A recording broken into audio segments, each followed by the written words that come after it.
Aarogyasri hospital పోతే ప్రభుత్వ hospital పోతే పేదలు ఆరోగ్యశ్రీ కార్డు పట్టుకొని పోతే కనీసం అక్కడ పైసలు కట్టలేడా? ఆరోగ్యశ్రీ పైసలు ఇవ్వకపోతే బిల్లు కట్టకుంటే ఇలా పేదలకు వైద్యం అందుతలేదు. ఇటు ఫీజులు ఏమని పడిస్తున్నారు, యాజమాన్యాలు బాధపడుతున్నాయి, స్టూడెంట్స్ బాధపడుతున్నారు.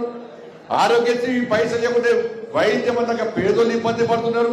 ఇక మాజీ సర్పంచులు, తాజా మాజీ సర్పంచుల పైసలు ఇవ్వమంటే దానికి పైసలు, ఉద్యోగాలు ఇవ్వమంటే దానికి పైసలు.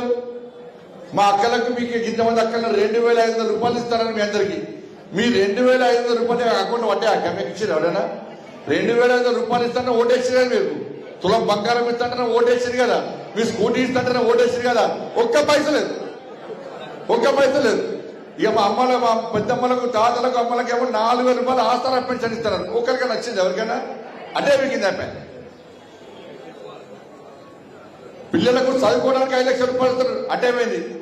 ఇంద్రమ్మ ఇల్లు అన్నాడు కొత్తగా.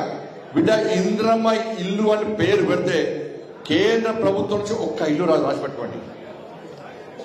ఇచ్చేది ప్రధానమంత్రి ఆవాస్ యోజన. నరేంద్ర మోడీ గారి ప్రభుత్వం ప్రధానమంత్రి ఆవాస్ యోజన కింద తెలంగాణ రాష్ట్రానికి ఇల్లు ఇవ్వడానికి సిద్ధంగా ఉంది. మీరు ప్రధానమంత్రి ఆవాస్ యోజన పక్కకు పెట్టి ఇంద్రమ్మ ఇళ్ల పేరుతో మళ్ళా గ్యాంప్లింగ్ చేసే ప్రయత్నం చేస్తే ఒక్క ఇల్లు కూడా కేంద్ర ప్రభుత్వం ఇవ్వదు. రేషన్ కార్డుల మీద నరేంద్ర మోడీ గారి ఫోటోలు ఇచ్చేది, రేషన్ ఇచ్చేది కేంద్ర ప్రభుత్వం, మీకు బియ్యం ఇచ్చేది కేంద్ర ప్రభుత్వం, ఒక్క పప్పులు ఉప్పులు ఇచ్చేది కేంద్ర ప్రభుత్వం. ఇప్పుడు రేషన్ కార్డులు ఇవ్వమంటే రేషన్ కార్డుల మీద ముఖ్యమంత్రి గారు ఫోటో పెడతారు, కాంగ్రెస్ పార్టీ ఇంద్రమ్మ ఫోటో పెడతారు.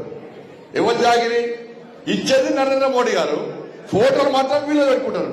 రేషన్ కార్డుల మీద నరేంద్ర మోడీ గారి ఫోటోలు లేకుంటే మీకు రేషన్ కూడా రాసి పెట్టుకోరు. పేదలకు డైరెక్ట్ ఇస్తాం, ఎట్టియాలని ప్లాన్ చేస్తాం. మేము పేదలకు అన్యాయం చేయం. మేము ఇల్లు ఇచ్చే విషయంలో పేదలకు అన్యాయం చేయం. ఎట్లా పేదలకు డైరెక్ట్ ఇల్లు ఇవ్వాలో దాని విషయంలో ఆలోచిస్తే మీ ప్రభుత్వం బర్బాద్ అయితే విషయాన్ని గుర్తుంచుకోవాలి.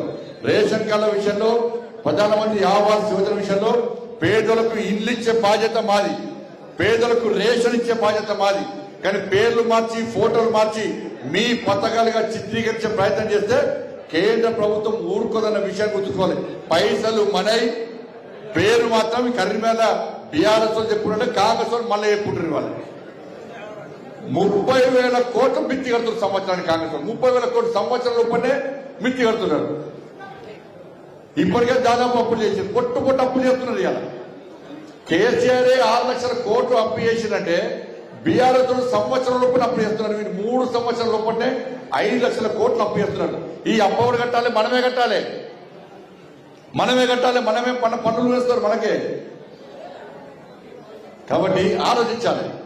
నిధులు ఇచ్చేది, అభివృద్ధి చేసేది కేంద్ర ప్రభుత్వం, ఇచ్చేది నరేంద్ర మోడీ గారి ప్రభుత్వం. కానీ సొక్కొక్కరిది సోకొక్కరిది అన్నట్టుగా బీఆర్ఎస్ పార్టీ గతంలో ఏం చేసిందో కాంగ్రెస్ పార్టీ ప్రభుత్వం కూడా గదే చేస్తుంది. కాబట్టి ఈ స్థానిక సంస్థల ఎన్నికల్లో ప్రజలందరూ అలర్ట్ గా ఉండాల్సిన అవసరం ఉన్నది. అంటే అదేవిధంగా దానికంటే ముందొచ్చేటువంటి ఎమ్మెల్సీ ఎన్నికలు కూడా మేధావి వర్గం అంతా కూడా ఆలోచించాలి. మేధావి వర్గం కూడా ఆలోచించాలి. మేధావులు తప్పు చేస్తే సమాజాన్ని, దేశాన్ని, తెలంగాణ రాష్ట్రాన్ని ఎవరు కాపాడలేడు. మీరు మేధావులకు సంబంధించిన కొన్ని ఎన్నికలు మేధావులు తప్పు చేస్తే మొత్తం పూర్తిగా తెలంగాణ రాష్ట్రం సర్వనాశనం అవుతుంది. కాబట్టి మంచి ఆలోచనతో భారతీయ జనతా పార్టీ గెలిపించండి, ప్రశ్నించే వ్యక్తిని గెలిపించండి, నిలదీసే వ్యక్తిని గెలిపించండి. అటువంటి పార్టీకి అవకాశం ఇవ్వాల్సిందిగా మీ అందరికీ విజ్ఞప్తి చేస్తూ, తప్పకుండా కరీంనగర్ కార్పొరేషన్ లో నిన్ననే కేంద్ర మంత్రి గారు ఇలా దాదాపు 10-15 డివిజన్లలో ఆ డంపింగ్ యార్డ్తో చాలా ఇబ్బంది పడుతుంటే ఇన్ని 10 సంవత్సరాల్లో బీఆర్ఎస్ పార్టీ పోయి ఆ కంపు వాసన చూసింది తప్ప ఒక్క పైసలే.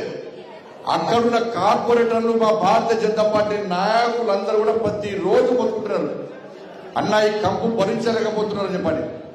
ఇలా ఒక్క పైసా బీఆర్ఎస్ పార్టీ అలే. 10 సంవత్సరానికి కంపు కొడుతుంటే డంపింగ్ యార్డ్ మార్చడానికి ఒక్క పైసా ఇయ్యలే. 24 గంటల నీటి సరఫరా ఇస్తుంటే ఒక్క పైసా ఇయ్యలే. స్మార్ట్ సిటీ కూడా ఇచ్చి సమయానికి పైసలు ఇయ్యలే. ఇలా మేమంతా పైసలు ఇచ్చిన తర్వాత కేంద్ర ప్రభుత్వం నరేంద్ర మోడీ గారు పైసలు ఇచ్చినాకనే వాళ్ళ డంపింగ్ యార్డ్ సమస్య పరిష్కారం అవుతున్నది. వాళ్ళ 24 అవర్స్ వాటర్ సప్లైను నిన్న ప్రారంభించాం. అబ్బో, మీరు పైసలు ఇస్తే మా మంత్రితో ప్రారంభిస్తే మీరు ఊగుద్దురానే? ఇలా పైసలు మేమిచ్చినాం కాబట్టి నరేంద్ర మోడీ గారి ప్రభుత్వం ఇచ్చింది కాబట్టి అలా గల్లా ఎగరేసి కేంద్ర మంత్రి వచ్చి నల్లా దింపితే 24 గంటల నీళ్లు ఆ 4 డివిజన్లకు వస్తున్నాయి. తప్పకుండా ఈ కరీంనగర్ కార్పొరేషన్ మాకు అప్పయ్యపండి, భారతీయ జనతా పార్టీకి అప్పయ్యపండి.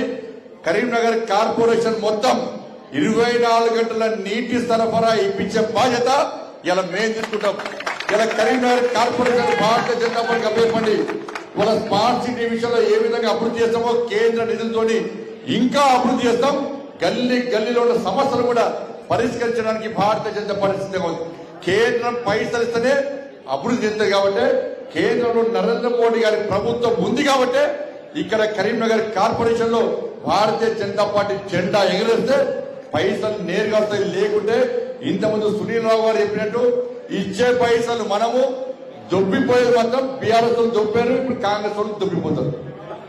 కాబట్టి ఇచ్చేటువంటి అధికారం ఇస్తే నీతి నిజాయితీగా నిబద్ధతతోని అభివృద్ధి జరుగుతుంది.